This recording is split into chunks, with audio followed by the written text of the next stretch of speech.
السلام عليكم ورحمة الله. إن الحمد لله والصلاة والسلام على رسول الله وعلى آله وصحبه أجمعين. أما بعد. സഹോദരന്മാരെ, ഈ പ്രോഗ്രാം ഞാൻ ഉദ്ദേശിച്ച സമയത്തിൽ നിന്നും 2 മണിക്കൂറോളം വൈകി സാങ്കേതിക പ്രശ്നങ്ങൾ കൊണ്ടാണ്. അതിനുവേണ്ടി ഈ പണ്ഡിതന്മാരോടും അതുപോലെ മധ്യസ്ഥന്മാരോടും ഇത് വീക്ഷിക്കുന്ന എല്ലാവരോടും ഈ യൂണിറ്റിൻ്റെ പേരിൽ ഞാൻ മാപ്പപേക്ഷിക്കുന്നു. നമ്മുടെ ഈ ഒത്തുകൂടലും ചർച്ചകളും ഇന്നത്തെ ഈ പ്രത്യേക സാഹചര്യത്തിൽ നമുക്ക് ഇഹത്തിലും പരത്തിലും ഗുണമായി തീരട്ടെ, ആമീൻ എന്ന് ആദ്യമായി പ്രാർത്ഥിക്കുന്നു. ഇന്ന് ദൗർഭാഗ്യവശാൽ നമ്മുടെ സംഘടനയിലെ പണ്ഡിതന്മാർക്കും പ്രവർത്തകർക്കുമിടയിലുള്ള വളരെ ചെറിയതും എന്നാൽ വളരെ ഗൗരവമേറിയതുമായ അഭിപ്രായ വ്യത്യാസം ഇരുവിഭാഗം പണ്ഡിതന്മാരും മുഖാമുഖം ഇരുന്ന് പ്രമാണബന്ധമായി ചർച്ച ചെയ്യാനും അത് കേട്ട് സത്യം ഗ്രഹിക്കാനും സാധാരണക്കാരായ പ്രവർത്തകർക്ക് സത്യം ഗ്രഹിക്കുവാനും അവസരം ഒരുക്കുക എന്ന ഉദ്ദേശത്തോടെ മാത്രമാണ് KNM കോയിച്ചന യൂണിറ്റ് ഇങ്ങനെ ഒരു പരിപാടി സംഘടിപ്പിച്ചത്. ഈ ദൗത്യം വളരെ ഭംഗിയായി അള്ളാഹുവിൻ്റെ തൗഫീഖ് കൊണ്ട് ഇത്രത്തോളം എത്തിയിരിക്കുകയാണ്. അൽഹംദുലില്ലാഹ്. ഇനി ഇത് വളരെ ഭംഗിയായി പൂർത്തീകരിക്കാനും അള്ളാഹു തൗഫീഖ് ചെയ്യട്ടെ, ആമീൻ. ഈ സംവാദത്തിൻ്റെ സുഗമമായ നടത്തിപ്പിന് വേണ്ടി കഴിഞ്ഞ 15-ാം തീയതി ഇരുവിഭാഗം പണ്ഡിതന്മാരും മധ്യസ്ഥന്മാരുടെ സാന്നിധ്യത്തിൽ വെച്ച് ഒരു വ്യവസ്ഥ തയ്യാറാക്കിയിരുന്നു. അതിൻ്റെ അടിസ്ഥാനത്തിൽ മാത്രമായിരിക്കും ഈ സംവാദം പൂർത്തീകരിക്കുക, ഇൻഷാ അല്ലാഹ്. സദസ്സിൻ്റെയും ബൈലക്സുകളിലൂടെ ഇത് വീക്ഷിക്കുകയും ചെയ്യുന്ന പ്രവർത്തകരുടെ അറിവിലേക്കായി ആ വ്യവസ്ഥ ഇൻഷാ അല്ലാഹ് ഇവിടെ വായിക്കുകയാണ്. ബിസ്മില്ലാഹിർ റഹ്മാനിർ റഹീം. കേരള നദ്വത്തുൽ മുജാഹിദീൻ കോയിച്ചന സഹ കമ്മിറ്റിയുടെ കീഴിൽ നടത്താനിരിക്കുന്ന സംവാദത്തിന്റെ വ്യവസ്ഥ. വിഷയം ജിന്നിനോടുള്ള സഹായത്തേട്ടം. വാദം 1, ഫൈസൽ മുസ്ലിയാർ. മനസ്സിനെ സംബന്ധിച്ച് അദൃശ്യവും അഭൗതികവുമായ ജിന്നിനോട് മനുഷ്യർ നടത്തുന്ന സഹായാർത്ഥനകളിൽ സിർക്കായതും വസിലത്ത് സിർക്കായതും ഉണ്ട്. അതിനാൽ എല്ലാം ഹറാമാകുന്നു. വാദം 2, നാസർ സുല്ലമി. മനുഷ്യനെ സംബന്ധിച്ചിടത്തോളം അദൃശ്യവും അഭൗതികവുമായ ജിന്നിനോട് അവരുടെ കഴിവിൽപ്പെട്ടതോ അല്ലാത്തതോ ആയ കാര്യങ്ങളിൽ അവരോട് സഹായം ചോദിക്കുന്നത് സിർക്കാകുന്നു. അത് പ്രമാണബന്ധവുമാണ്. സംവാദത്തിലെ മറ്റ് നിബന്ധനകൾ: 1, സമയം 2013 മാർച്ച് 11 തിങ്കൾ 10 മണി മുതൽ. സ്ഥലം കോയിച്ചന സാഹക്കുള്ളിൽ. 3, സംവാദം നാസർ സുല്ലമിയും ഫൈസൽ മുസ്ലിയാരും മാത്രമായിരിക്കും. സഹായത്തിന് ഇരുവർക്കും 2 വീതം ആളുകളെ വെക്കാവുന്നതാണ്. പക്ഷേ സംസാരത്തിൽ അവരാരും ഇടപെടാൻ പാടില്ല. 4, 30 മിനിറ്റ് വീതം വിഷയാവതരണവും ശേഷം ആദ്യം അവതരിപ്പിച്ച കക്ഷിയോട് മറുകക്ഷി 5 മിനിറ്റ് ചോദ്യവും അതിന് 10 മിനിറ്റ് മറുപടിയും ആയിരിക്കും. ഈ ക്രമത്തിൽ 5 വീതം ചോദ്യങ്ങൾക്കുള്ള അവസരം ഇരു കൂട്ടർക്കും ഉണ്ടായിരിക്കും. 5, ആദ്യ വിഭാഗത്തിന്റെ ചോദ്യങ്ങൾക്കും അതിനുള്ള മറുപടികൾക്കും ശേഷം നമസ്കാരം, ഭക്ഷണം എന്നിവയ്ക്ക് 1 മണിക്കൂർ സമയം ഉണ്ടായിരിക്കും. 6, അവസാനം ഉപസംഹാരത്തിനായി ഇരുവിഭാഗത്തിനും 10 മിനിറ്റ് വീതം സമയം അനുവദിക്കുന്നതാണ്. വിഷയാവതരണവും ഉപസംഹാരവും പ്രസംഗത്തിനും ആദ്യാവസരം നറുക്കെടുപ്പിലൂടെ തീരുമാനിക്കും. 8, ആകെ 10 ചോദ്യവും അതിനുള്ള മറുപടിയും കൂടി 150 മിനിറ്റ് സമയമുണ്ടായിരിക്കും. റെക്കോർഡിങ്ങിനും ബൈലേക്ക് സംപ്രേഷണത്തിനും ഇരുവിഭാഗവും സ്വന്തമായി സംവിധാനം ചെയ്യേണ്ടതാണ്. ശ്രോതാക്കൾ കോയിച്ചന ശാഖയിലെ 25 പേരിൽ കവിയരുത്.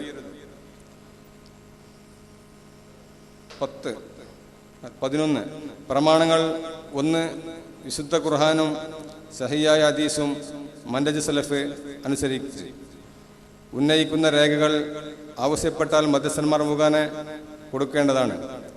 മധ്യസ്ഥന്മാർ: 1 ഒ അഹമ്മദ് കുട്ടി എന്ന നാണി ഹാജിയും KC അയ്യൂബുമായിരിക്കും. സംവാദ വ്യവസ്ഥയിൽ പങ്കെടുത്തവർ: ഫൈസൽ മുസ്ലിയാർ, നാസർ സുല്ലമി, ഒ നാണി ഹാജി, KC അയ്യൂബ്, മുഹമ്മദ് എന്ന ബാപ്പുട്ടി, ശാഖ ജോയിന്റ് സെക്രട്ടറി. ഇത്രയും കാര്യങ്ങളാണ് ഈ വ്യവസ്ഥയിൽ തീരുമാനമായത്. ഇത് പ്രകാരം ഈ ചർച്ച മുന്നോട്ട് കൊണ്ടുപോകാൻ ഇരുവിഭാഗത്തു നിന്നും മധ്യസ്ഥന്മാർ ശ്രമിക്കുന്നതാണ്. പുറമെ ശ്രോതാക്കളോട് പ്രത്യേകം അറിയിക്കാനുള്ളത്, ഈ സദസ്സ് പെട്ടെന്ന് ആരും ശ്രദ്ധിക്കപ്പെടാത്ത ഒരു സ്ഥലത്താണ് എങ്കിലും ഇവിടെ നടക്കുന്ന മുഴുവൻ കാര്യങ്ങളും ലോകം മുഴുവനും നേരിട്ട് ശ്രദ്ധിച്ചു കൊണ്ടിരിക്കുകയാണ്. അതിൻ്റെ പ്രാധാന്യം മനസ്സിലാക്കിയിട്ടായിരിക്കണം എല്ലാവരുടെയും സഹകരണം. നമ്മുടെ യൂണിറ്റിലെ ഇരുവിഭാഗത്തിൽ നിന്നും തിരഞ്ഞെടുത്ത ആളുകൾക്ക് മാത്രമേ ഇവിടെ പ്രവേശനം അനുവദിച്ചിട്ടുള്ളൂ. അത് ഒരുപക്ഷെ ചരിത്രത്തിൽ തന്നെ ആദ്യമായിരിക്കും ഇരുവിഭാഗങ്ങളും ചേരിതിരിയാതെ ഒന്നിച്ചിരുന്ന് അത്രയും സൗഹാർദ്ദത്തിലാണ് ഇത് സംഘടിപ്പിക്കുന്നത്. അതുകൊണ്ട് ഈ വേദിക്ക് മുൻപിലിരിക്കുന്ന എല്ലാവരും ശ്രോതാക്കൾ മാത്രമാണ്. വേദിയിൽ നിന്ന് എന്തെങ്കിലും പരാമർശങ്ങൾ ചർച്ചയ്ക്കിടെ വന്നാലും ഒരാളും സദസ്സിൽ നിന്ന് സംസാരിക്കുകയോ പ്രതികരിക്കുകയോ ചെയ്യാൻ പാടില്ല. ഇതെല്ലാം മുൻകൂട്ടി പറഞ്ഞ് അംഗീകരിച്ചിട്ടാണ് എല്ലാവർക്കും പ്രവേശനം അനുവദിച്ചിട്ടുള്ളത്. അതിന് വിപരീതമായി ആര് തന്നെ പ്രവർത്തിച്ചാലും ഇതിൻ്റെ സുഗമമായ പ്രവർത്തനത്തിന് വേണ്ടി അവരെ ഈ ഹാളിൽ നിന്ന് പുറത്താക്കൽ നിർബന്ധമാകും. ഇൻഷാ അല്ലാഹ് ചർച്ച തുടങ്ങുകയാണ്. അതിലേക്ക് ഇരുവിഭാഗത്തു നിന്നും പണ്ഡിതന്മാരായ ഫൈസൽ മുസ്ലിയാരെയും നാസർ സുല്ലമിയെയും ഇതിലേക്ക് ആദ്യമായി സ്വാഗതം ചെയ്യുന്നു. അതുപോലെ ഇതിൻ്റെ മധ്യസ്ഥം വഹിക്കാൻ വേണ്ടി എത്തിയിരിക്കുന്ന നാണി ഹാജി, അയ്യൂബ് സാഹിബ് എന്നിവരെയും കൂടാതെ ഇരു പണ്ഡിതന്മാർക്കും സഹായികളായി എത്തിയിട്ടുള്ള, പ്രത്യേകിച്ച് പേരെടുത്ത് പറയുന്നില്ല, 2 വിഭാഗത്തിനുള്ള പണ്ഡിതന്മാർക്കും ഈ വേദിയിലേക്ക് സ്വാഗതം ചെയ്തുകൊണ്ട് ശ്രോതാക്കളെയും ഈ യൂണിറ്റിന് വേണ്ടി സ്വാഗതം ചെയ്തുകൊണ്ട് നിർത്തട്ടെ. ഓഹൽ ദാബാന അൽഹംദുലില്ലാഹി റബ്ബിൽ ആലമീൻ. മധ്യസ്ഥന്മാരുടെ ഇതിൻ്റെ ചുമതല ഏറ്റെടുക്കാൻ വേണ്ടി അഭ്യർത്ഥിച്ചുകൊണ്ട്. അസ്സലാമു അലൈക്കും വറഹ്മത്തുള്ളാഹി വബറകാതുഹു. അൽഹംദുലില്ലാഹ് വസ്സലാത്തു വസ്സലാമു അലാ റസൂലില്ലാഹ് വഅലാ ആലിഹി വഅസ്ഹാബിൽ ഫായിസീന ബിറളില്ലാഹ്. ഇവിടെ വായിച്ചു കേട്ടതുപോലെ ഒരു സംവാദത്തിൻ്റെ തുടക്കമാണ്. ബഹുമാന്യരായ പണ്ഡിതന്മാർ ഇരുഭാഗത്തുമുണ്ട്. ഇതിൻ്റെ തുടക്കത്തെപ്പറ്റി കാര്യമായി പറഞ്ഞു കേട്ടില്ല. എന്നാലും ഞങ്ങൾ കൂടിയതിൻ്റെ ശേഷം 15/2/2013 കോയിച്ചന അടുത്തൊരു വീട്ടിൽ കൂടുകയും ജിന്ന് പിശാച് വിഷയത്തിൽ നടന്ന സംവാദ വ്യവസ്ഥ തയ്യാറാക്കുന്നത് സംബന്ധിച്ചൊരു വ്യവസ്ഥ ഉണ്ടാക്കുകയും ചെയ്തു. ആ വ്യവസ്ഥയിലെ ഏകദേശം കാര്യങ്ങൾ ഇവിടെ പറയപ്പെട്ടിട്ടുണ്ട്. അതിൽ 2 വിഭാഗവും ഏതൊക്കെയാണ് വാദങ്ങളിലെന്ന് അവനവൻ്റെ വാദങ്ങൾ ഉദ്ധരിച്ചുകൊണ്ട് സംസാരിക്കുവാൻ വേണ്ടി എഴുതിയിരുന്നു. ആദ്യമായി ബഹുമാന്യനായ നമ്മുടെ ഫൈസൽ മുസ്ലിയാർ അന്നത്തെ ആ വിഷയത്തിൽ, ഫൈസൽ മുസ്ലിയാർ ജിന്ന്, മലക്ക്, മനുഷ്യൻ തുടങ്ങി ഏത് സൃഷ്ടികളോടും അദൃശ്യമാർഗത്തിൽ സഹായം ആവശ്യപ്പെടുന്നത് അവരോടുള്ള പ്രാർത്ഥനയും അതിനാൽ ശിർക്കുമാകുന്നു എന്ന് വാദിച്ചു. അതേപോലെ തന്നെ ബഹുമാന്യനായ നാസർ സുല്ലമി അതിൽ സാങ്കേതികമായ ഒരു കാര്യം പറഞ്ഞു. നിങ്ങൾ അതിൽ നിന്ന് ആ കാര്യത്തിൽ നിന്ന് എന്താണ് നിങ്ങൾ ഉദ്ദേശിക്കുന്നതെന്ന് ചോദിച്ചാൽ അങ്ങനെയാണ് ഫൈസൽ മുസ്ലിയാർ അതിൽ നിന്ന് ആ സാങ്കേതികത്വം മാറ്റിക്കൊണ്ട് തന്നെ അദ്ദേഹം പറഞ്ഞു, ഇവിടെ നേരത്തെ പറഞ്ഞതുപോലെ മനുഷ്യനെ സംബന്ധിച്ച് അദൃശ്യവും അതേപോലെ തന്നെ അഭൗതികവുമായ ജിന്നിനോട് മനുഷ്യർ തേടുന്ന സഹായാർത്ഥനകൾ ശിർക്കായതും ബസീറത്ത് ശിർക്കായതുമുണ്ട്. അതിനാൽ എല്ലാം ഹറാമാകുന്നു. ഇതിൻ്റെ മറുപടിയായി ബഹുമാന്യനായ നാസർ സുല്ലമി മനുഷ്യനെ സംബന്ധിച്ചിടത്തോളം അവരുടെ കഴിവിൽപ്പെട്ടതോ അദൃശ്യവും അഭൗതികവുമായ ജിന്നിനോട് അവരുടെ കഴിവിൽപ്പെട്ടതോ അല്ലാത്തതോ ആയ കാര്യങ്ങളിൽ അവരോട് സഹായം ചോദിക്കുന്നത് ശിർക്കാണ്, അത് പ്രമാണബദ്ധവുമാണ് എന്ന് വാദിച്ചു. ഇതാണ് യഥാർത്ഥത്തിൽ അവസാനമായി നിൽക്കുന്നത്. ആ അവസാനത്തെ കാര്യവുമായി ബന്ധപ്പെട്ടുകൊണ്ട് ഞാൻ ആദ്യത്തെ പറയാൻ കാരണം അങ്ങനെ പറഞ്ഞു, തുടക്കം മുതൽക്ക് അങ്ങനെ പറഞ്ഞെങ്കിലും അവസാനം ഇതിലേക്കാണ് നമ്മൾ എത്തിപ്പെട്ടത്. ഈ കാര്യത്തിൽ ഊന്നി നിന്നുകൊണ്ടാണ് നമ്മൾ സംസാരിക്കേണ്ടത്. അതിന് വേണ്ടിയിട്ട് അതിനുള്ള തെളിവുകളെ പറ്റിയും ഇവിടെ പറയപ്പെട്ടു. എല്ലാ കാര്യങ്ങളും ഇൻഷാ അല്ലാഹ് നമ്മുടെ കാര്യങ്ങൾ, അതിലൊരു ചെറിയൊരു കാര്യം കൂടി നേരത്തെ പറഞ്ഞിരുന്നു. എന്തെങ്കിലും ബന്ധപ്പെട്ട ആനുകാലികങ്ങൾ വന്നാൽ അതിൻ്റെ ഒരു അവസരം വേണമെന്ന് ഫൈസൽ മുസ്ലിയാർ ആവശ്യപ്പെടുകയും ആ ആനുകാലികങ്ങൾ അതിനെ സമ്മതിക്കുകയും ചെയ്തിട്ടുണ്ട്. ഇരു വിഭാഗവും സമ്മതിച്ചിട്ടുമുണ്ട്. അതിൽ നേരത്തെ വായിച്ചു കണ്ടാത്തത് കൊണ്ടാണ് ഞാനത് പറയാൻ കാരണം. അതുകൊണ്ട് ഈ കാര്യങ്ങൾ നല്ല നിലയിൽ നടത്തുവാൻ, പടച്ച തമ്പുരാൻ്റെ അടുക്ക് ഇതൊരു സാലിഹായ അമലാക്കി തീർക്കുവാൻ നമ്മളെല്ലാവരും പ്രാർത്ഥിച്ചു കൊണ്ടായിരിക്കണം ഇതിൻ്റെ തുടക്കം.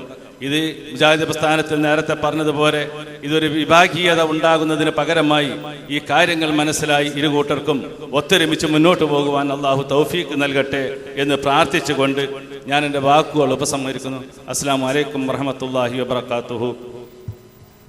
അസ്സലാമു അലൈക്കും. ബിസ്മില്ലാഹിർ റഹ്മാനിർ റഹീം.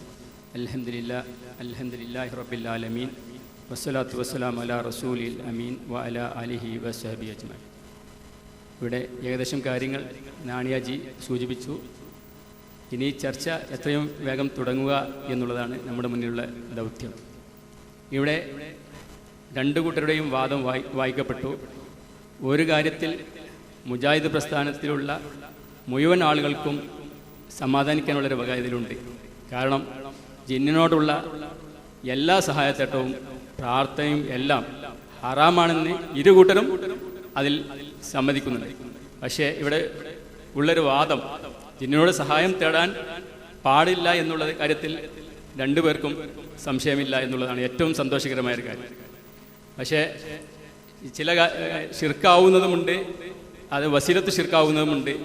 അതുകൊണ്ട് എല്ലാം ഹറാമാകുന്നു എന്നാണ് ഫൈസൽ മുസ്ലിയാരുടെ ഈ ഭാഗത്തുനിന്നുള്ള വാദം. അതുപോലെ തന്നെ എല്ലാം ശിർക്കാകുന്നു, എല്ലാ ചോദ്യങ്ങളും ശിർക്കാകുന്നു എന്നാണ് നാസർ സുല്ലമിയുടെ വാദം. ഈ വാദത്തിൻ്റെ അടിസ്ഥാനത്തിൽ ഇവിടെ വളരെ വ്യക്തമായ ഒരു ചർച്ച നടക്കേണ്ടതുണ്ട്. നാണിയാജി പറഞ്ഞ പോലെ നമ്മുടെ പ്രസ്ഥാനത്തിലുള്ള എല്ലാ പ്രശ്നങ്ങളും പരിഹരിക്കുന്ന രൂപത്തിൽ ഒരു ചർച്ച ഇവിടെ നടക്കട്ടെ എന്ന് ആത്മാർത്ഥമായി പ്രാർത്ഥിക്കുന്നു. സദസ്സിനോട് പറയാനുള്ളത്, ഒരു കാരണവശാലും ഇതിൽ ചർച്ചയിൽ ഇടപെടാൻ പാടുള്ളതല്ല. അതേപോലെ തന്നെ കിതാബ് എടുത്തു കൊടുക്കുവാൻ രണ്ടാളുകളെ ആവശ്യമുണ്ടെന്ന് നാസർ സുല്ലമി പറയുകയും അത് രണ്ടു കൂട്ടർക്കും അനുവദിക്കുകയും ചെയ്തു. അതിൻ്റെ അടിസ്ഥാനത്തിൽ ഇവിടെ ബഹുമാന പണ്ഡിതൻ അനീഫ് കായക്കൊടിയും അംസ ബാക്കവിയും ഇവിടെ നാസർ സുല്ലമിയുടെ ഭാഗത്ത് സന്നിഹിതരായിട്ടുണ്ട്. അതേപോലെ ഫൈസൽ മുസ്ലിയാരുടെ ഭാഗത്ത് അബ്ദുൽ മലിക് സലഫി മറയൂരും ഷുറൈ സലഫി തിരൂരങ്ങാടിയും ഹാജരായിട്ടുണ്ട്.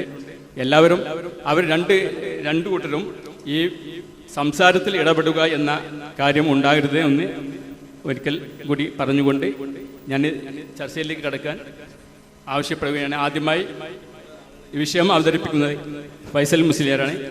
അതിനായി അദ്ദേഹത്തെ ക്ഷണിച്ചുകൊള്ളുന്നു.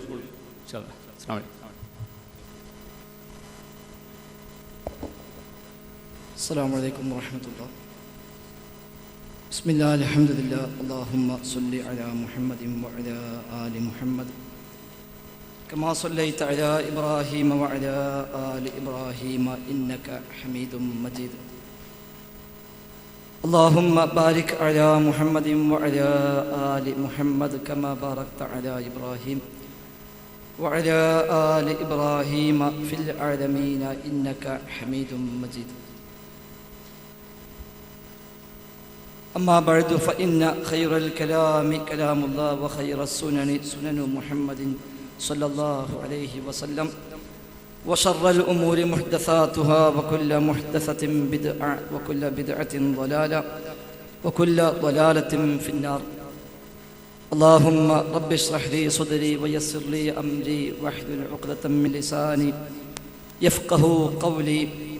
اللهم رب جبريل وميكائيل وإسرافيل فاطر السماوات والأرض عالم الغيب والشهادة أنت تحكم بين عبادك فيما كانوا فيه يختلفون اهدني لما اختلفوا فيه من الحق بإذنك إنك تهدي من تشاء إلى صراط مستقيم.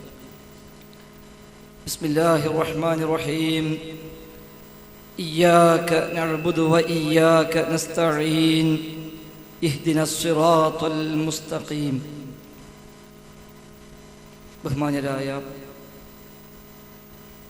പണ്ഡിത സുഹൃത്തുക്കളെ, സഹപ്രവർത്തകരെ, പ്രപഞ്ചനാഥനായ അല്ലാഹു സുബ്ഹാനഹു വ തആലയുടെ നിയമനിർദ്ദേശങ്ങൾ പരമാവധി പാലിക്കുവാൻ നാം ഓരോരുത്തരും ബാധ്യസ്ഥരാണ് എന്ന കാര്യം സ്വയം ഉൾക്കൊണ്ടുകൊണ്ട് തന്നെ പ്രത്യേകം ഓർമ്മപ്പെടുത്തുന്നു. റഹ്മാനായ റബ്ബിൻ്റെ മഹത്തായ ഫضല് കൊണ്ട് മാത്രം നമുക്കിടയിൽ ചില തൽപര കക്ഷികൾ ഉണ്ടാക്കിവിട്ട ഒരു വിഷയത്തിൽ വൈജ്ഞാനികമായ ഒരു ചർച്ചയ്ക്ക് അവസരമുണ്ടായിരിക്കുകയാണ്. അൽഹംദുലില്ലാഹ്. മുജാഹിദുകളായ നാം എല്ലാ കാലത്തും ഒന്നാം സ്ഥാനം നൽകി സമൂഹത്തിൽ പ്രബോധനം ചെയ്തത് ലാ ഇലാഹ ഇല്ലല്ലാഹ് എന്ന തൗഹീദിൻ്റെ ആദർശമാണ്. പ്രാർത്ഥനകളും അതിൻ്റെ വരുന്ന ഇസ്തിഗാസയും ഇസ്തിആദയുമെല്ലാം റഹ്മാനായ റബ്ബിനോട് മാത്രമാകണമെന്ന് വിശുദ്ധ ഖുർആനിലെ നൂറുകണക്കായ ആയത്തുകളും പ്രവാചക വചനങ്ങളും ഉദ്ധരിച്ചുകൊണ്ട് സമുദായത്തെ പഠിപ്പിക്കുകയും റഹ്മാനായ റബ്ബിന് പുറമെ വിളിച്ചു പ്രാർത്ഥിക്കപ്പെടുന്ന സാഹചര്യം എവിടെയെല്ലാം ഉണ്ടോ അവിടെയെല്ലാം അതിശക്തമായി കടന്നു ചെന്ന് അതെല്ലാം പ്രമാണവിരുദ്ധമാണ് എന്ന് പ്രബോധനം ചെയ്ത പാരമ്പര്യമാണല്ലോ നമുക്കെല്ലാവർക്കും ഉള്ളത്. മരിച്ചുപോയ അംബിയ ഔലിയാഇനെയും അതുപോലെ ജിന്നുകളെയും മലക്കുകളെയും എല്ലാം വിളിച്ചു പ്രാർത്ഥിക്കുന്ന, അവരോടെല്ലാം സഹായമർത്ഥിക്കുന്ന ശിർക്കൻ വിശ്വാസങ്ങൾ നമ്മുടെ നാട്ടിൽ പ്രചരിച്ചപ്പോൾ ഇതെല്ലാം ശിർക്ക് തന്നെയാണ് എന്ന് അർത്ഥസംഖ്യക്കിടയില്ലാത്ത വിധം ഒരേ മനസ്സോടുകൂടി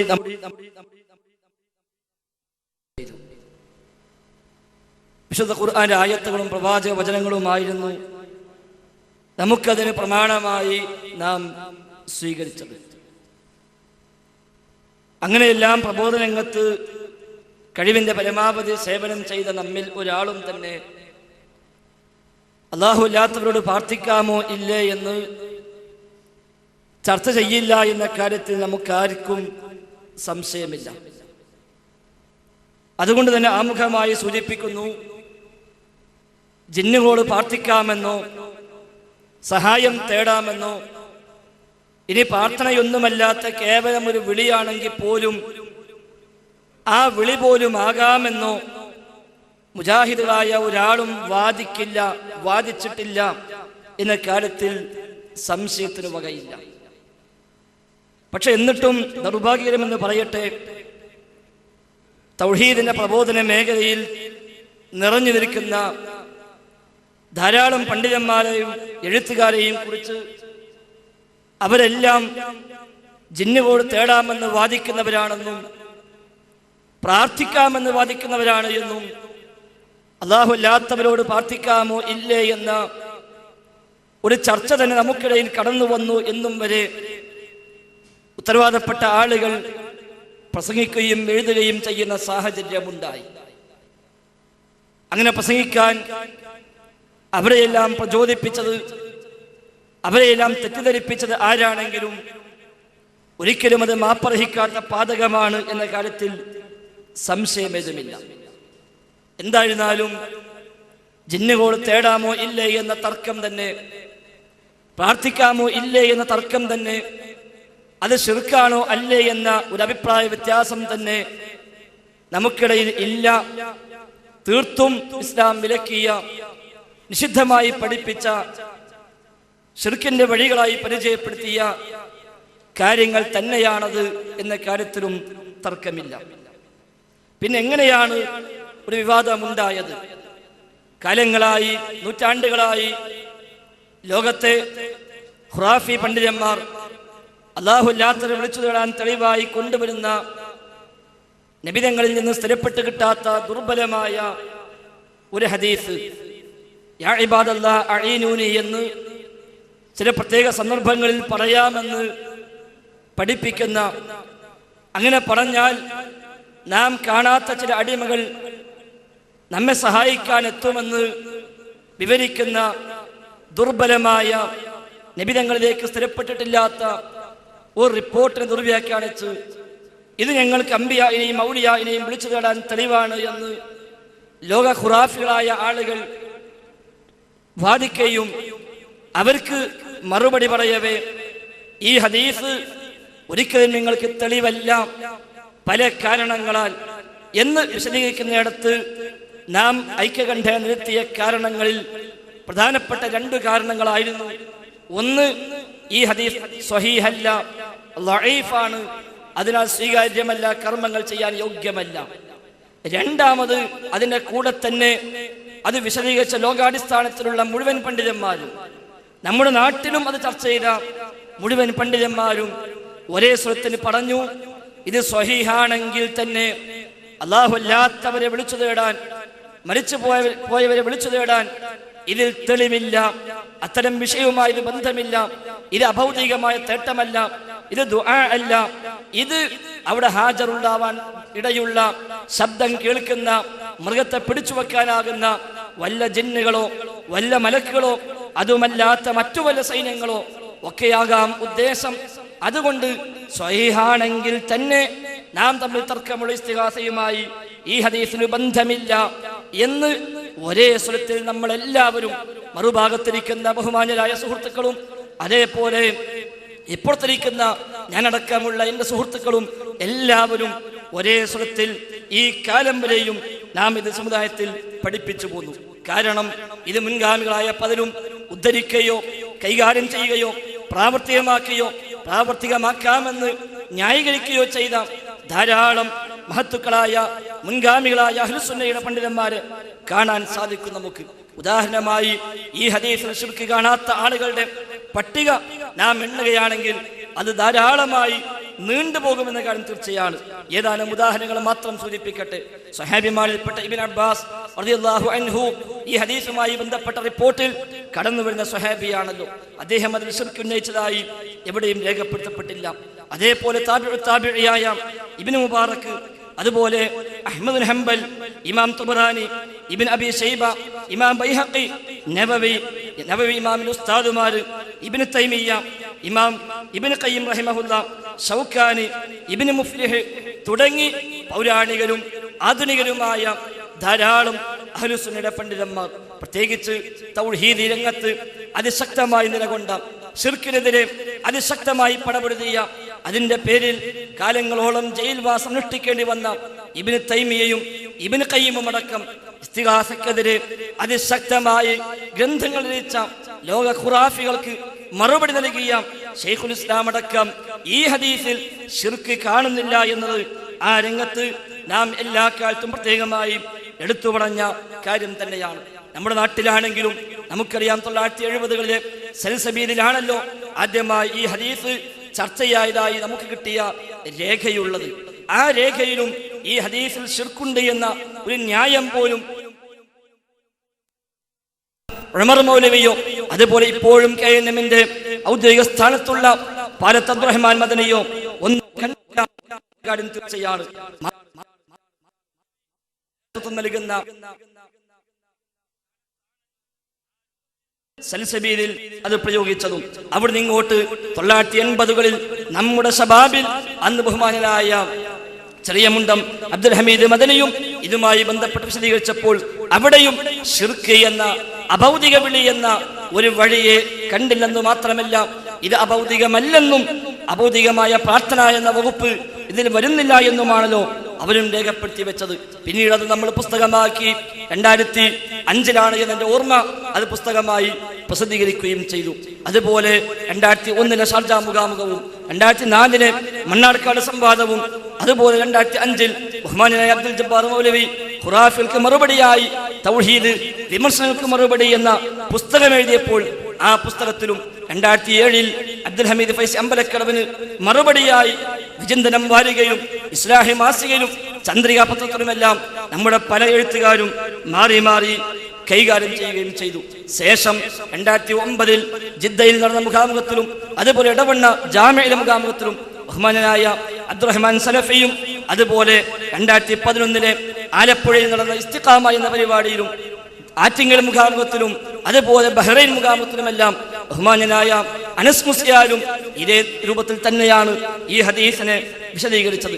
2012 കേരള ജംഇയ്യത്തുൽ ഉലമക്ക് മുമ്പാകെ സമർപ്പിച്ച പ്രബന്ധത്തിൽ ഇവിടെ ഇരിക്കുന്ന ബഹുമാനായ ഹനീഫ് കായക്കുടയും ഈയുള്ളവനും കൂടെ സമർപ്പിച്ചപ്പോൾ അതിലും പറഞ്ഞത് ഈ ഹദീസ് സ്വീകാര്യമാണെങ്കിൽ തന്നെയും അല്ലാഹു അല്ലാത്തവരോട് വിളിച്ചു പ്രാർത്ഥിക്കാൻ ഇതിൽ തെളിവില്ല എന്നാണ് ആ പ്രബന്ധത്തിൽ പോലും ഞങ്ങളെന്ന് രേഖപ്പെടുത്തി വെച്ചത്. അഥവാ അത്തരമൊരു വകുപ്പില്ല എന്നർത്ഥം. ആ ഒരു ഹദീസിൽ ഈ കാലം വരെയും പറഞ്ഞ മറുപടി തെറ്റായിരുന്നുവെന്നും തൗബ ചെയ്യുന്നുവെന്നും പിന്മാറുന്നുവെന്നുമൊക്കെ ആരോ ചില ആളുകൾ പറഞ്ഞൊപ്പിച്ചിട്ടാണല്ലോ ഒരു പുതിയ തലത്തിലേക്ക് അത് വിവാദമാക്കി കൊണ്ടുവന്നത്. മാത്രവുമല്ല, എന്നിട്ട് അതിൽ നിന്ന് ഉത്ഭൂതമായി പിന്നെ ചില ആളുകൾ ഈ ഹദീസിന്റെ ചർച്ചയിൽ പിടിച്ചു നിൽക്കാൻ കഴിയില്ല എന്ന് ബോധ്യമായപ്പോഴാണല്ലോ തന്ത്രപൂർവം എന്ന് തന്നെ പറയട്ടെ അവർ വലിച്ചിട്ടു. ജിന്നുകളോട് തേടാമെന്നാണോ അപ്പോൾ നിങ്ങളുടെ വാദം?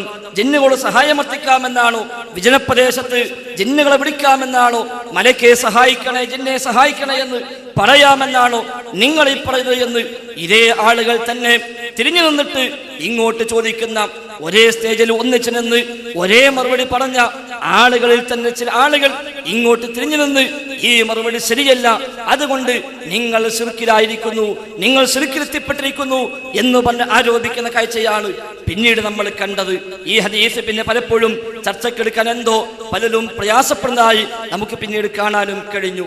അങ്ങനെ ശിർക്ക് ആരോപിക്കുകയും ശാഖകൾ തോറും ഓരോ പ്രവർത്തകന്റെയും മനസ്സിലേക്ക് ഈ ചിന്ത പ്രചരിപ്പിക്കുകയും ശാഖയിലെ സാധാരണക്കാരായ ആത്മാർത്ഥരായ മുജാഹിദുകളായ ആളുകൾക്കിടയിൽ ഭിന്നിപ്പുണ്ടാക്കുകയും പള്ളികളിലും സ്ഥാപനങ്ങളിലും മദ്രസയിലും അടക്കം അതിൻ്റെതായ പ്രയാസം അനുഭവിക്കുകയും ചെയ്യുന്ന സാഹചര്യത്തിലേക്ക് പിന്നീട് കാര്യങ്ങൾ എത്തി. അത്തരൊരു ഘട്ടത്തിലാണല്ലോ ഈ വിഷയവുമായി ബന്ധപ്പെട്ട ഒരു ചർച്ചയ്ക്ക് ഇത്തരം വേദി വേണമെന്ന് ചിലർ ആവശ്യപ്പെടുകയും അതിന് ഞാനും സുല്ലമിയും തയ്യാറാകുകയും ചെയ്തത് എന്നത് കൂടി കൂട്ടത്തിൽ സൂചിപ്പിക്കുകയാണ്. ഏതായിരുന്നാലും ഈ ഹദീസ് വിശദീകരിച്ച ധാരാളം പണ്ഡിതന്മാർ ഇവിടെ പറഞ്ഞ ഇബാദുള്ള ജിന്നും മലക്കുമാണെന്ന് പറഞ്ഞവരും അല്ല മലക്കു മാത്രമാണെന്ന് പറഞ്ഞവരും നമുക്ക് കാണാൻ കഴിയും. മനുഷ്യൻ മാത്രമാണെന്ന് പറഞ്ഞ അല്ലെങ്കിൽ മനുഷ്യനാണെന്ന് പറഞ്ഞ ഒരാളെയും പ്രാമാണികമായി നമുക്ക് അതിന്റെ വിശദീകരണത്തിൽ അതിന്റെ വ്യാഖ്യാനത്തിൽ കാണാനൊട്ട് സാധിക്കുന്നുമില്ല. എന്നാൽ ആ പണ്ഡിതന്മാർ തന്നെയും ജിന്നിനോട് ദുആ ചെയ്യൽ ശിർക്കാണെന്ന് വളരെ വ്യക്തമായി തങ്ങളുടെ ഗ്രന്ഥങ്ങളിൽ രേഖപ്പെടുത്തി വെക്കുകയും അത് വിശദീകരിക്കുകയും ചെയ്തിട്ടുണ്ട് എന്ന കാര്യത്തിൽ സംശയമില്ല. ഉദാഹരണമായി ശൈഖ് ഇബ്നു ബാസ് റഹിമഹുല്ലാ ജിന്നുകളുടെ ദുആ, ആ ദുആന്റെ പര്യായമായി വരുന്ന ഇസ്തിഗാസകൾ, ഇസ്തിആനകൾ, ഇസ്തിആദകൾ ശിർക്ക് തന്നെ എന്ന് അർത്ഥസംഖ്യകൾ ഇല്ലാത്ത വിധം പ്രഖ്യാപിച്ച ശൈഖ് ഇബ്നു ബാസ് റഹിമഹുല്ലാ അദ്ദേഹം പോലും ഈ ഹദീസ് ചർച്ച ചെയ്തപ്പോൾ അദ്ദേഹം പറഞ്ഞ വിശദീകരണം എന്താ? ഈ ഹദീസിനെ കുറിച്ച് അദ്ദേഹം പറഞ്ഞു, ഒന്ന് സ്വഹീഹാണോ അല്ലേ എന്നത് പരിശോധിക്കേണ്ടതാണ്, അത് നോക്കേണ്ടതാണ്, അത് വീണ്ടും പരിശോധിക്കേണ്ട വിഷയമാണ്. പക്ഷേ വഖദ് യകൂനു മിനൽ മലായിക വമിൻ മുഅ്മിനി അൽ ജിന്നി, ഇത് മലക്കുകളാവാം, അതേപോലെ മിൻ മുഅ്മിനിൽ ജിന്നി, ജിന്നുകൾ മുഅ്മിനീങ്ങളായ ജിന്നുകളുമാകാം. വഹാഉലാഇ ഹാദിറൂൻ, ഇവരാകട്ടെ ഹാദിറായവരാണ്, അവിടെ സന്നിഹിതരായവരാണ്. വലൈസ ദുആഅൻ ലിഗായിബിൻ, അത് ഗായിബിനോടുള്ള ദുആ അല്ല, ഗായിബിനോടുള്ള പ്രാർത്ഥനയല്ല എന്ന് തന്നെ ശൈഖ് ഇബ്നു ബാസ് റഹിമഹുല്ലാ രേഖപ്പെടുത്തി വെച്ചു. എത്രയെത്ര പണ്ഡിതന്മാരാണ് ആ രൂപത്തിൽ രേഖപ്പെടുത്തി വെച്ചത്. ജിന്നോടുള്ള ദുആ ശിർക്കാണെന്ന് പറഞ്ഞ ദുആന്റെ പര്യായമായി വരുന്ന ഇസ്തിഗാസയും ഇസ്തിആനയും ശിർക്കാണെന്ന് പഠിപ്പിച്ച അതേ പണ്ഡിതന്മാർ തന്നെ ഈ വിഷയത്തിൽ ഇവിടെ ഉദ്ദേശം ജിന്നും മലക്കുമാകാമെന്നോ അല്ലെങ്കിൽ മലക്കാകാമെന്നോ അവരെല്ലാം രേഖപ്പെടുത്തിയെങ്കിൽ ഇത് രണ്ടും രണ്ട് തലത്തിൽ തന്നെയാണല്ലോ ലോക പണ്ഡിതന്മാർ മുഴുവനും കണ്ടത് എന്നല്ലേ നമുക്കതിന് മനസ്സിലാക്കാൻ സാധിക്കുന്നത്. ശിർക്കാണെന്ന് ഫത്വ നൽകിയ, ജിന്നിനോട് സഹായം ശിർക്കാണെന്ന് ഫത്വ നൽകിയ ഏതൊക്കെ പണ്ഡിതന്മാരുണ്ടോ ആ പണ്ഡിതന്മാരിൽ ഒട്ടുമിക്ക പണ്ഡിതന്മാരും അല്ലാത്ത വിളിയെക്കുറിച്ചും സംസാരിച്ചത് നമുക്ക് കാണാൻ സാധിക്കും. ഇവിടെ ആവർത്തിച്ച് വ്യക്തമാക്കുന്നു, ദുആ ആകുന്ന അതിന്റെ പര്യായമായി വരുന്ന സഹായാർത്ഥനയോ ഇനി പര്യായമായി വരാത്ത ഒരു സഹായാർത്ഥനയോ കേവലം ഒരു ചോദ്യമോ കേവലം ഒരു വിളിയോ ഏതാണെങ്കിലും ശരി, ജിന്നിനോട് ചോദിക്കാൻ, ജിന്നിനോട് പറയാൻ, ജിന്നിനോട് ആവശ്യപ്പെടാൻ, ജിന്നിനെ ഉപയോഗപ്പെടുത്താൻ, ജിന്നിനോടുള്ള മുആമലാത്തിന്, ജിന്നിനോടുള്ള ഇസ്തിംതാഇന്, ജിന്നിനോടുള്ള ഇസ്തിഖ്ദാമിന് യാതൊരു വഴിയും യാതൊരു വകുപ്പും ഇസ്ലാമിക പ്രമാണങ്ങൾ നമുക്ക് നൽകുന്നില്ല എന്നതിനാൽ ജിന്നുമായുള്ള അത്തരം ഒരു ബന്ധവും നമുക്ക് അനുവദിക്കപ്പെട്ടതല്ല എന്ന കാര്യത്തിൽ നമുക്കാർക്കും തർക്കമില്ല. അതേസമയം ജിന്നോടുള്ള പ്രാർത്ഥനയാണോ ആരാധനയാണോ ശിർക്ക് തന്നെ, സംശയമേതുമില്ല. അഭൗതികമായ വഴിയിൽ കാര്യകാരണ ബന്ധങ്ങൾക്ക് അതീതമായ മാർഗത്തിൽ സഹായിക്കാനും ദോഷം വരുത്തുവാനുമെല്ലാം റഹ്മാനായ റബ്ബിന് മാത്രമേ സാധിക്കൂവെന്ന പ്രമാണം പഠിപ്പിച്ച അർത്ഥസംഖ്യയില്ലാത്ത അടിസ്ഥാനപരമായ ആദർശം അതിൽ മായം ചേർത്തുകൊണ്ട് ജിന്നുകൾക്കും അഭൗതികമായ കഴിവുണ്ടെന്ന്, ജിന്നുകൾക്കും അഭൗതികമായ കേൾവിയുണ്ടെന്ന്, ജിന്നുകളും അഭൗതികമായി സഹായിക്കുമെന്ന് ഒരുത്തരം വിശ്വസിച്ചാൽ ആ വിശ്വാസം തന്നെ ശിർക്കാണല്ലോ. പിന്നെ ചോദിക്കേണ്ട കാര്യമില്ല, തേടേണ്ട കാര്യമില്ല. ആ വിശ്വാസം തന്നെ ശിർക്കാണ്. ആപേക്ഷികമായി ഒരു പക്ഷെ അദൃശ്യമെന്ന് പറയാം, ഒരു പക്ഷെ ആ അർത്ഥത്തിന് അഭൗതികമെന്ന് പറയാം. അതിൽ വ്യവസ്ഥ വായിച്ച കേട്ടവർക്കറിയാമല്ലോ, ഇതിൽ ഞാനും നാസർ സുല്ലമിയും തമ്മിൽ തർക്കമില്ല, അഭിപ്രായ വ്യത്യാസമില്ല, ഉണ്ടാകേണ്ട കാര്യവുമില്ല. കാരണം അത് ബഹുമാന്യരായ നമ്മുടെ മുൻകാല പണ്ഡിതന്മാരും ഈ കാലത്തുള്ള നമ്മുടെ നേതാക്കന്മാരുമെല്ലാം മാറി മാറി പലരും പ്രയോഗിച്ച പ്രയോഗം തന്നെയാണ്. അതേസമയം പ്രാർത്ഥനയാകാൻ നാം സ്വീകരിച്ച അഭൗതികത എന്താണോ, പ്രാർത്ഥനയും അല്ലാത്തും വേർതിരിക്കാൻ, ശിർക്കും തൗഹീദും വേർതിരിക്കാൻ നാം ഇത്രയും കാലം പ്രയോഗിച്ച കാര്യകാരണ ബന്ധം എന്താണോ, ആ കാര്യകാരണ ബന്ധങ്ങൾക്ക് അതീതമായ ഒരു കഴിവുണ്ട് എന്ന് ആ അർത്ഥത്തിലാണ് അഭൗതികം എന്ന വാക്ക് ഉപയോഗിക്കുന്നെങ്കിൽ ആ പ്രയോഗം തന്നെ, ആ വിശ്വാസം തന്നെ ശിർക്കാണ് എന്ന കാര്യത്തിൽ ഞങ്ങൾക്കാർക്കും സംശയമില്ല. പിന്നെ ചോദിക്കേണ്ട കാര്യമില്ല, സഹായം തരേണ്ട കാര്യമില്ല. വിശ്വസിച്ചാൽ തന്നെ ശിർക്കായി. കാരണം ഈ കാലം വരെയും നാം രേഖപ്പെടുത്തിയതും പഠിപ്പിച്ചതും എന്താ? കാര്യകാരണ ബന്ധങ്ങൾക്ക് അതീതമായി മനുഷ്യ ജീവിതത്തിൽ ഇടപെടാൻ സാധിക്കുന്ന ഒരേ ഒരു ശക്തി പ്രപഞ്ചാതീതനായ ജഗന്നിയന്താവ് മാത്രമാണെന്നാണ് ഇസ്ലാം പഠിപ്പിക്കുന്നത് എന്ന് ഈ സമ്മേളനത്തിന്റെ ഭാഗമായി പോലും നാം ഇറക്കിയ നവോത്ഥാനത്തിന്റെ നൂറ്റാണ്ട് എന്ന ഈ പുസ്തകത്തിന്റെ 5-ാമത്തെ പേജ് നമുക്ക് കാണാൻ കഴിയും. മാത്രവുമല്ല, ബഹുമാന്യനായ കുഞ്ഞീദ് മദനി റഹിമഹുല്ലാ അദ്ദേഹത്തിന്റെ ഇസ്ലാമിന്റെ ജീവൻ എന്ന പുസ്തകത്തിലും ഇസ്ലാമിന്റെ അടിത്തറ തൗഹീദ് എന്ന പുസ്തകത്തിലും ആവർത്തിച്ച് വ്യക്തമാക്കി, അഭൗതികമായ മാർഗത്തിൽ ഗുണവും ദോഷവും വരുത്താൻ അള്ളാഹുവിന് മാത്രമാണ് സാധിക്കുക. ഇതാ ഞാൻ വായിക്കട്ടെ. എന്നാൽ അഭൗതികമായ മാർഗത്തിൽ ഗുണവും ദോഷവും വരുത്താനുള്ള കഴിവ് ലോകരക്ഷിതാവായ അള്ളാഹുവിന് മാത്രമേയുള്ളൂ. അവന്റെ പടപ്പുകളിൽ ഒരാൾക്കും ആ കഴിവില്ല, ഒരു പടപ്പിനും ആ കഴിവില്ല. ആ കഴിവുണ്ട് എന്ന് എപ്പോ വിശ്വസിക്കുന്നുവോ അവിടെ ശിർക്ക് വരുന്നു. പിന്നെ തേടേണ്ട കാര്യമില്ല, പിന്നെ ചോദിക്കേണ്ട കാര്യമില്ല. ആ വിശ്വാസമൊന്നുമില്ല, അഭൗതികത കൽപ്പിക്കുന്നില്ല, കാര്യകാരണ ബന്ധങ്ങൾക്ക് അതീതമായി സഹായിക്കുമെന്ന് വിശ്വസിക്കുന്നില്ല, അഭൗതികമായി സഹായിക്കുമെന്ന് വിശ്വസിക്കുന്നില്ല. ജിന്നുകളെ കഴിവെന്ന് അംഗീകരിക്കുകയോ, ജിന്നുകൾ കാണുമെന്നോ കേൾക്കുമെന്നോ, ജിന്നുകൾ ആരെങ്കിലും എവിടെയെങ്കിലും സഹായിച്ചേക്കാമെന്നോ ആരെങ്കിലും ഉപദ്രവിച്ചേക്കാമെന്നോ വിശ്വസിച്ചാൽ അതിലൊരിക്കലും കാര്യകാരണ ബന്ധങ്ങൾക്ക് അതീതമല്ല, അതൊരിക്കലും അദൃശ്യമായ മാർഗത്തിലല്ല, അതൊരിക്കലും അഭൗതികമായ മാർഗത്തിലല്ല. കാരണം അദൃശ്യ കാഴ്ച റബ്ബിന് മാത്രം, അദൃശ്യമായ കേൾവി റബ്ബിന് മാത്രം, അദൃശ്യമായ കഴിവുകൾ റബ്ബിന് മാത്രം എന്ന് നമ്മൾ പഠിപ്പിച്ചത്. അതുകൊണ്ടാണ് ഈ വിശ്വാസം പരിഗണിച്ചുകൊണ്ട് ലോക സലഫി പണ്ഡിതന്മാർ മിക്കവാറും രേഖപ്പെടുത്തി വെച്ചു, ജിന്നോട് ഇസ്തിആനത്താണോ, സഹായം ചോദിക്കലാണോ വിശ്വാസം അനുസരിച്ച് അവിടെ വിധി പറയാനാകൂ. അവന്റെ വിശ്വാസം ജിന്നുകൾ ഇവന്റെ വിളി എവിടുന്നായാലും കേൾക്കുമെന്നാണോ, എപ്പോഴാണെങ്കിലും കേൾക്കുമെന്നാണോ, ഇവന്റെ ജീവിതത്തിൽ എങ്ങനെയും ഇടപെടാൻ സാധിക്കുമെന്നാണോ, ഇവൻ വിളിച്ചാൽ ആ വിളി കേട്ട് ഉത്തരം ചെയ്യാൻ കഴിയുമെന്നാണോ, ഇവന്റെ തേട്ടത്തിന് അവർക്ക് ഉത്തരം നൽകാൻ കഴിയുമെന്നാണോ, ആ ഒരു വിശ്വാസമുണ്ടോ എങ്കിൽ സംശയമില്ല ആ ഇസ്തിആനത്ത് ശിർക്ക് തന്നെ. ആ ഇസ്തിആനത്ത് മാത്രമല്ല, ആ വിശ്വാസവും ശിർക്ക് തന്നെ, ആ വിശ്വാസം തന്നെ, ആ ധാരണ തന്നെ ശിർക്കായി. ഇനി അതൊന്നുമില്ല, അങ്ങനത്തെ വിശ്വാസവുമില്ല. ജിന്നുകൾക്ക് അല്ലാഹു നൽകിയ പ്രകൃതമുണ്ട്, മലക്കുകൾക്ക് അല്ലാഹു നൽകിയ പ്രകൃതമുണ്ട്. ആ പ്രകൃതത്തിന് ഉള്ളിൽ നിന്നുകൊണ്ട് അവർ കാണാനാകുമെന്നോ കേൾക്കാനാകുമെന്നോ അതിനുള്ളിൽ നിന്നുകൊണ്ട് അവർക്ക് ചെയ്യാവുന്ന എന്തെങ്കിലും ഉപകാരമുണ്ടെങ്കിൽ, വല്ല ഉപദ്രവമുണ്ടെങ്കിൽ അതവർ ആർക്കെങ്കിലും ഒക്കെ ചെയ്തു കൊടുത്തേക്കാമെന്നോ വല്ലവനെയും ഉപദ്രവിച്ചേക്കാമെന്നോ വിശ്വസിക്കുമ്പോൾ അവിടെ ഒരിക്കലും ഈ തർക്കമുള്ള അഭൗതികത കൽപ്പിക്കുക എന്ന വകുപ്പ് വരുന്നില്ല. അതുകൊണ്ട് തന്നെയാണ് പണ്ഡിതന്മാർ ഇതിനെ ശിർക്കും വസിയത്തു ശിർക്കും അത് രണ്ടായി ഇസ്തിആനത്തിനെ വേർതിരിച്ചത്. ഞങ്ങൾ കൊണ്ടുവന്ന ഒരു പുതിയ വാദമല്ല, മറിച്ച് KNM-ഉം KJ-യും ഈ കാലം വരെയും തർക്കമില്ലാതെ പറഞ്ഞ ഈ ഒരു അടിസ്ഥാന ആദർശം. ശൈഖ് ഇബ്നു ബാസ് പറഞ്ഞിട്ടില്ലേ വസീലയായതുണ്ട് ശിർക്കായതുണ്ട് എന്ന്. ബക്കർ അബൂ സയ്യിദ് പറഞ്ഞില്ലേ ശിർക്കായതുണ്ട് വസീലയായതുണ്ട് എന്ന്. സ്വാലിഹുൽ ഫൗസാൻ പറഞ്ഞില്ലേ ശിർക്കായതുണ്ട് വസീലയായതുണ്ട് എന്ന്. അബ്ദുല്ലാഹി ഇബ്നു ഖുദയാൻ പറഞ്ഞില്ലേ, അബ്ദുല്ലാഹി ഇബ്നു ആൽ ശൈഖ് പറഞ്ഞില്ലേ. അതേപോലെ ശൈഖ് അൽബാനി അടക്കമുള്ള, അതേപോലെ സ്വാലിഹ് അൽ ശൈഖ് അടക്കമുള്ള അബ്ദുല്ലാഹിൽ ഫഖീഹിനെ പോലെയുള്ള, എന്തിനേറെ കുവൈത്തിലെ ഔത്തുറാത്തിന്റെ നേതാക്കന്മാരും പണ്ഡിതന്മാരുമായ താരിഖ് ഈസയെ പോലെയുള്ള, ഹമൂദ് നജരിയെ പോലെയുള്ള ലോകം അംഗീകരിക്കുന്ന പണ്ഡിതന്മാർ നമ്മുടെ ഈ ചർച്ചയിൽ പോലും ഇടപെട്ടുകൊണ്ട് നമ്മോട് പറഞ്ഞതെന്താ? അന്നൽ ഇസ്തിആനത ബിൽ ജിന്നി അൻവാഉൻ. ജിന്നിനോട് ഇസ്തിആനത്ത് പല ഇനങ്ങളാണ്, പല തരത്തിലാണ്. മിൻഹാ മാ ഹുവ ശിർകുൻ വമിൻഹാ മാ ഹുവ വസിയത്തുൻ യശ്ർകി. ശിർക്കായതുണ്ട്, ശിർക്കിലേക്ക് വസീലയാകുന്നതുണ്ട്. പക്ഷേ ലാകിൻ യഹ്റുമു ജമീഉഹാ, എല്ലാം ഹറാം തന്നെ, എല്ലാം നിഷിദ്ധം തന്നെ. എന്തേ കാരണം?